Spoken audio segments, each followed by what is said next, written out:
Miren, hay una frase que seguro han escuchado o quizás hasta la han dicho. Es esa que resume perfectamente la frustración de muchísimos hispanohablantes que aprenden inglés. Se siente como si nos topáramos con un muro invisible, ¿no? Una barrera que parece imposible de superar. Bueno, pues hoy vamos a derribar esa barrera. Pero ojo, no lo vamos a hacer con más y más reglas de gramática. No, lo vamos a hacer con neurociencia, para entender qué está pasando de verdad en nuestro cerebro cuando soltamos esa famosa frase. Ahí está, se escucha por todos lados, ¿verdad? Se ha vuelto como la muletilla universal para describir ese punto en el que uno se siente estancado o frustrado. Pero, ¿y si les dijera que esa frase no es realmente una verdad, sino más bien una excusa, una que nuestro propio cerebro construye para protegerse? Pues sí, así como lo oyen. La neurociencia nos revela algo que es bastante radical.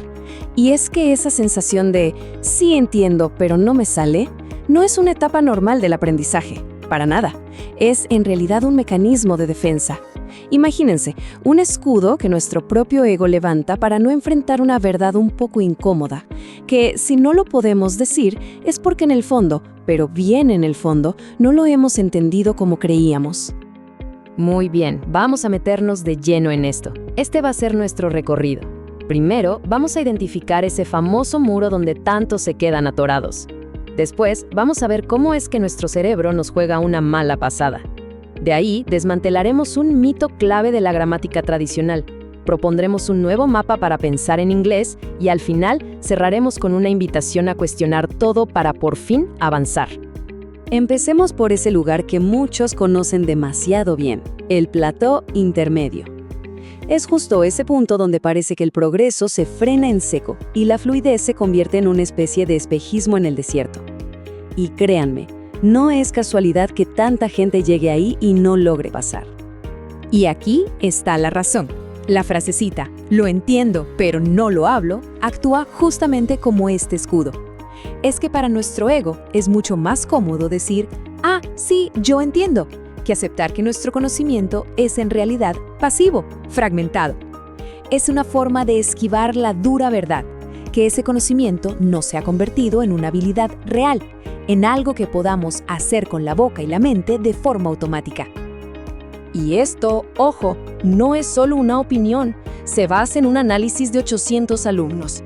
El patrón era increíblemente consistente. Sin importar a cuántas academias iban, todos se estrellaban contra el mismo muro intermedio. Y todos usaban la misma frase como justificación. Una justificación para no volver a lo básico, a esos fundamentos que en realidad nunca se dominaron de verdad. Ahora sí, pasemos a la parte más fascinante, la neurobiología detrás de este autoengaño. Resulta que hay dos procesos cerebrales que son clave y que nos hacen creer que estamos entendiendo mucho más de lo que en realidad estamos decodificando. El primer mecanismo se llama adaptación restringida. A ver, ¿qué significa esto? Básicamente, que nuestro cerebro se acostumbra, se calibra para entender el inglés de salón de clases, ese que llaman teacher talk. Ya saben, ese inglés que es más lento, súper bien pronunciado, con pausas, sin la emoción o el desorden de una conversación real. Y claro, esto crea una ilusión, una falsa sensación de que, wow, ya le entiendo. Pero, ¿qué pasa cuando nos enfrentamos a una película sin subtítulos o a una charla en la vida real? Todo se viene abajo. Y esto nos lleva a la pregunta del millón. Cuando creemos que estamos entendiendo ese inglés del mundo real, ¿de verdad estamos decodificando el mensaje completo? ¿O nuestro cerebro simplemente está haciendo una muy buena suposición? La respuesta está en el segundo mecanismo, el gap filling o relleno de vacíos. Nuestro cerebro, por evolución, está diseñado para ahorrar energía y para sobrevivir. Entonces, cuando le llega información incompleta, no se para a pensar no. Lo que hace es inventar. Rellena los huecos que faltan, basándose en el contexto para crear la historia más probable. Es una máquina de hacer predicciones. Este proceso es tan brillante como traicionero. Escuchamos, digamos, 3 palabras clave de 10. El cerebro adivina el resto y la sensación que nos queda es idéntica a la de una comprensión real. Pero no lo es. Es una simulación, una adivinanza exitosa. ¿Y cuál es la prueba irrefutable de que fue una ilusión? Que es imposible replicar la frase que creímos entender. Simplemente no tenemos todos los datos. Y aquí es donde todo empieza a encajar. Esta ilusión de que entendemos se alimenta de un error fundamental, de una idea que nos han enseñado mal sobre la gramática del inglés, una idea que choca de frente con la forma en que funciona nuestro cerebro de hispanohablantes. Prepárense, porque esta es la idea central. Para nuestro cerebro hispano, los verbos en inglés tal y como los concebimos, simplemente no existen. Sí, así como suena. Lo que la gramática de toda la vida nos ha enseñado que son verbos, en realidad son sustantivos, nombres de acciones, y nuestro cerebro los procesa de una manera totalmente distinta. Miren, esta comparación es clarísima. El español se centra en el verbo. Si yo digo canto, ahí está toda la información, pero el inglés se centra en el sustantivo. La acción está en un sustantivo que necesita sí o sí un pronombre, un activador, para que funcione.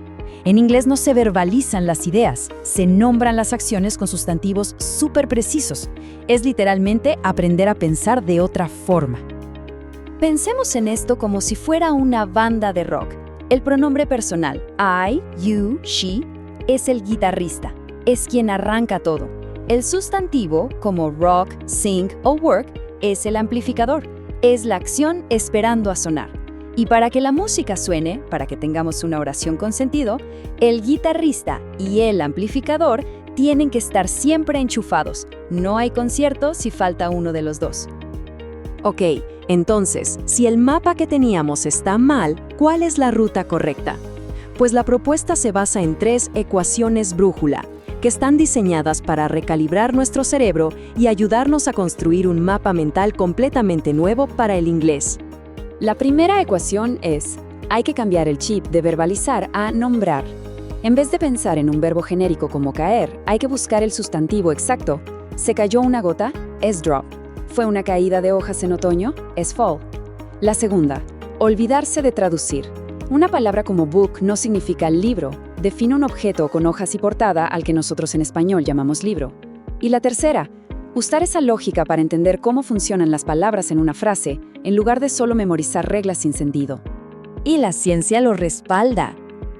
Estudios con imágenes cerebrales muestran que las áreas de la comprensión y de la producción del lenguaje están íntimamente conectadas. O sea, entender de verdad una frase significa que tu cerebro ya tiene la receta para poder decirla. Si no puedes decirla, esa es la prueba física ineludible de que tu comprensión fue solo una ilusión, una adivinanza. Bueno, llegamos a la parte final. Vamos a ver cómo todo esto nos lleva a un nuevo punto de partida. La solución, como ven, no está en hacer más de lo mismo una y otra vez, sino en atreverse a cuestionar las bases de cómo hemos aprendido hasta ahora. Y el punto más importante aquí es que no se trata de vender un método mágico ni una fórmula secreta. Se trata de algo mucho más poderoso, entender cómo funciona nuestro propio cerebro al momento de aprender un idioma. Es darnos poder a través del conocimiento. Entonces, para resumir las ideas clave que nos llevamos, la fluidez no se logra repitiendo, sino entendiendo a fondo el proceso cerebral. Esa sensación de entender sin poder hablar es muy probablemente el cerebro adivinando. El inglés nos exige un cambio de mentalidad, pensar en sustantivos con activadores. Y la meta final es transformar eso que sabemos en algo que de verdad podemos hacer de forma natural sin pensarlo. Y cerramos con esta pregunta para reflexionar. ¿Y si toda esa frustración de la frase «lo entiendo pero no lo hablo» pudiera desaparecer con un simple cambio de perspectiva? Quizás la clave nunca estuvo en buscar más palabras o más reglas afuera. Quizás siempre estuvo en mirar hacia adentro, en entender la increíble máquina que ya tenemos y en aprender, por fin, a usarla a nuestro favor.